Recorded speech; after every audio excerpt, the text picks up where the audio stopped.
pessoal, meu nome é Isabela, sou gerente em Open Innovation e Parcerias Estratégicas no iFood.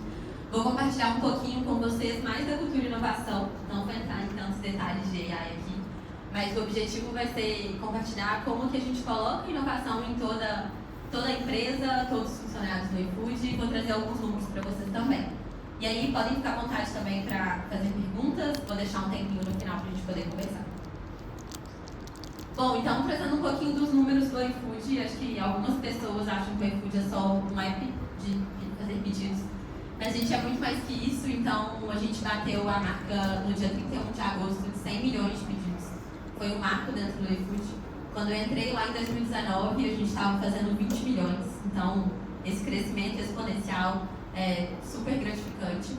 A gente está atingindo mais de 350 mil restaurantes, mais de 55 milhões de usuários únicos fazendo pedidos, em mais de 1.500 cidades, mais de 6 mil funcionários, e aí, dentro dos 6 mil funcionários, metade é tecnologia. Então, a gente está falando de engenheiro, produto, data, mais ou menos 600 pessoas de data, específicos em Data Analytics, Data Science ou arquitetura de dados, sendo que todos os food lovers são letrados em data também, porque a gente fala food lovers aqui.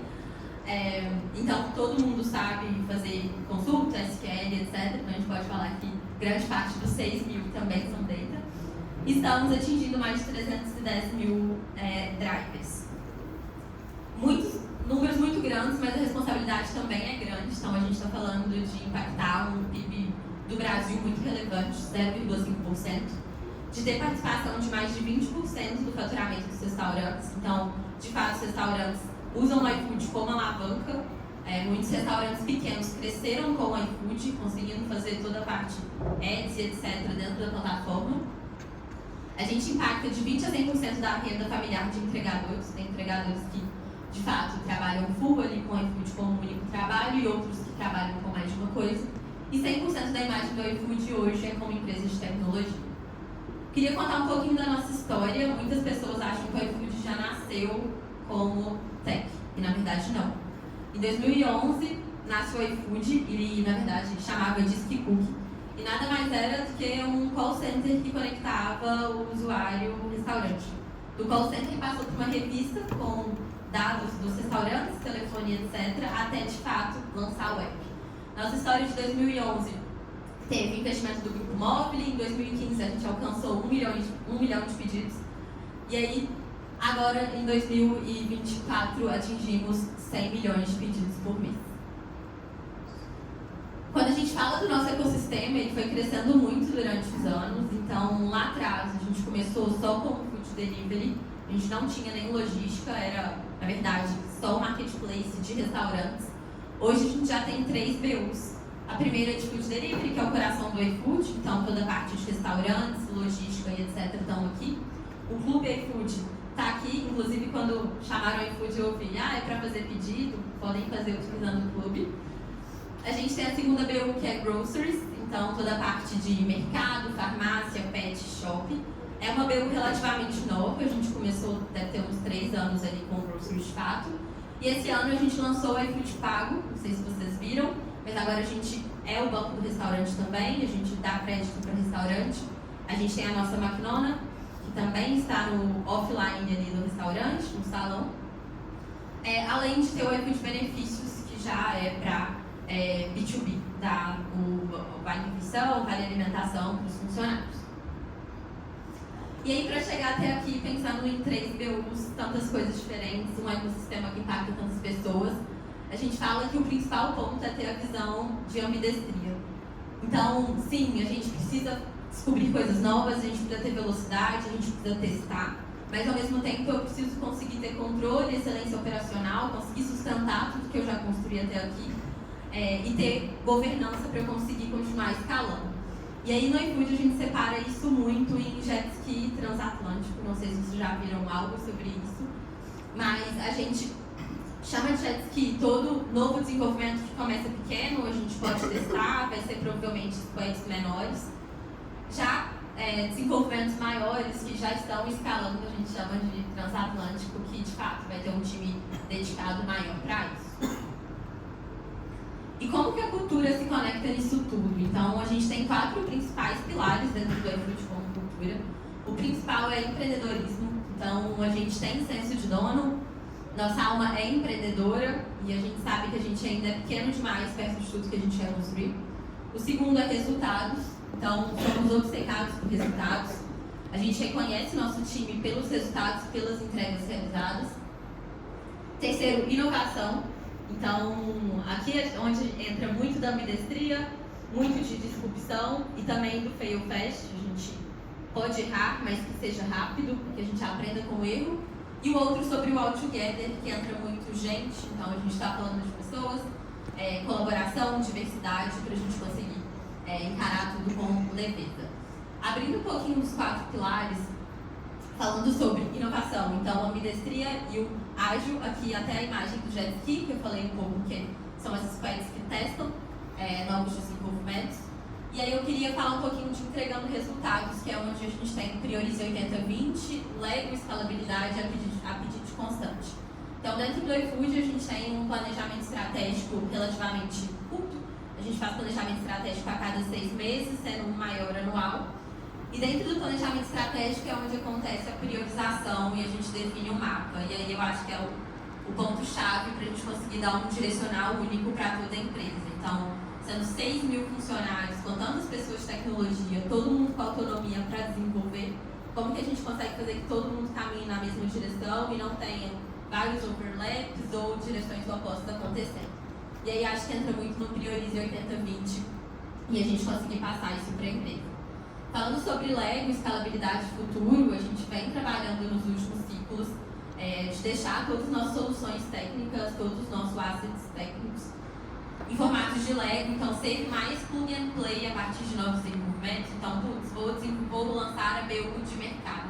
Como que eu consigo conectar isso e trazer mais rápido, seja conectando no nosso Orders, que é a nossa plataforma de pedidos, ou outros produtos internos.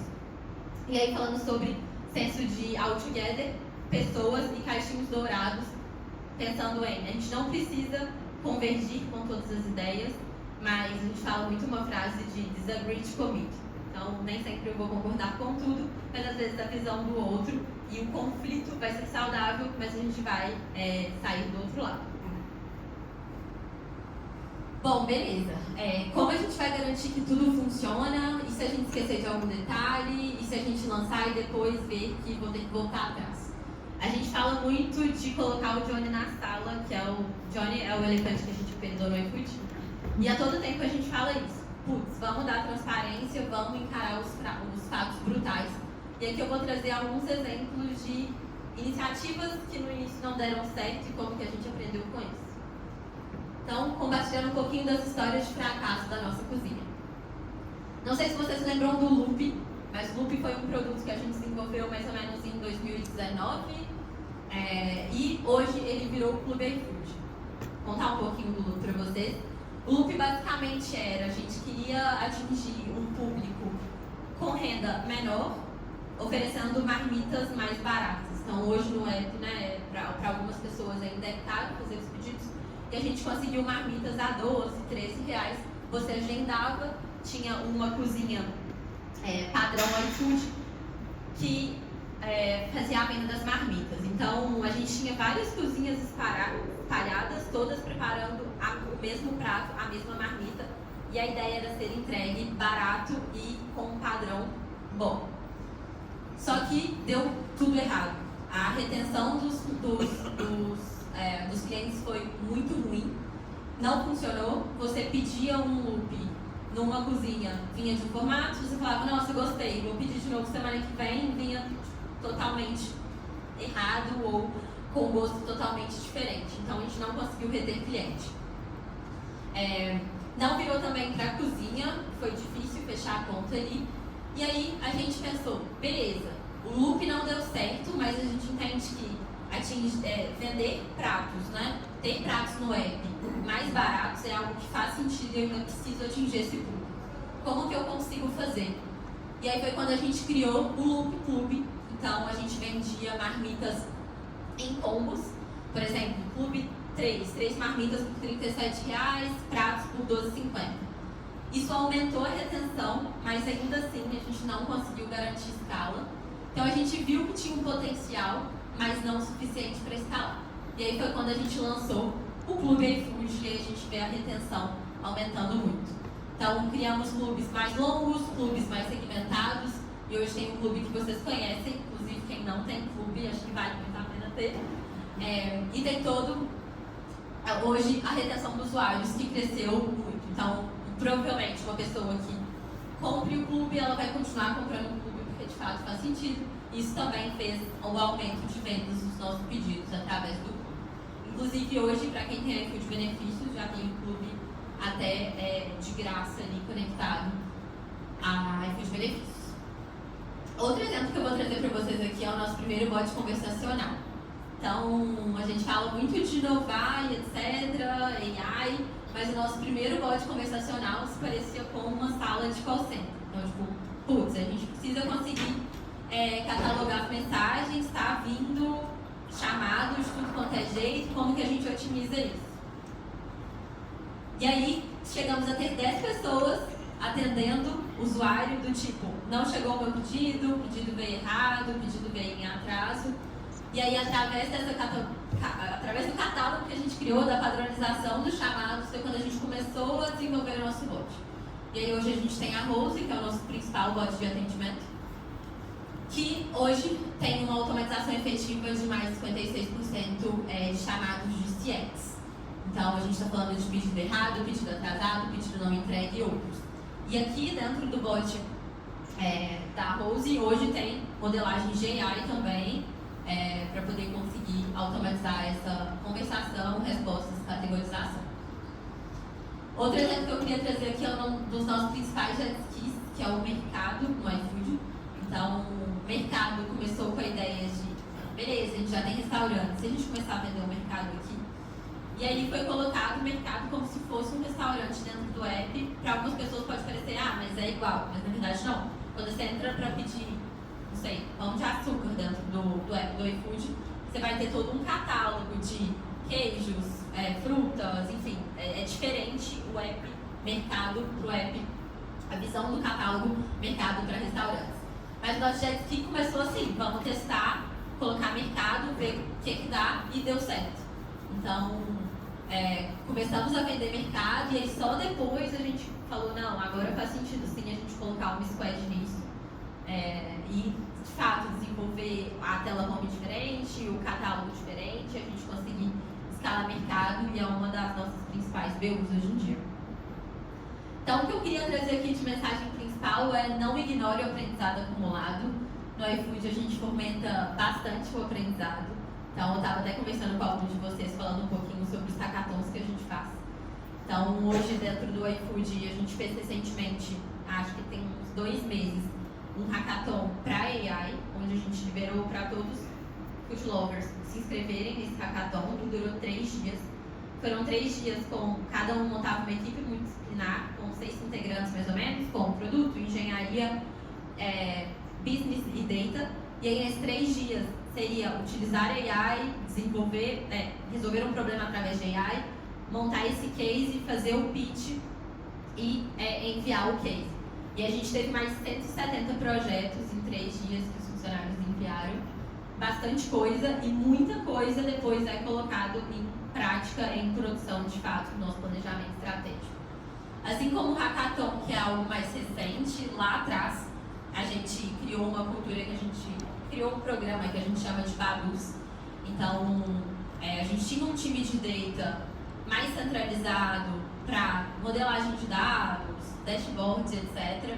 E aí lá atrás a gente falou, não, a gente precisa levar isso para todos os food lovers. E aí foi quando todo mundo teve que parar, sentar, aprender SQL, fazer curso. Era um curso obrigatório que a gente colocou para todo mundo. Inclusive na contratação de todos os food lovers vem como requisito, ou se não sabe, tem que estar disposto a querer aprender SQL. Então a gente entende que não necessariamente a inovação que eu trouxe aqui está de fato linkada a AI, mas é muito como a gente muda o mindset das pessoas para que elas comecem a trabalhar com isso, mesmo que pequeno, e depois transforme isso em algo maior.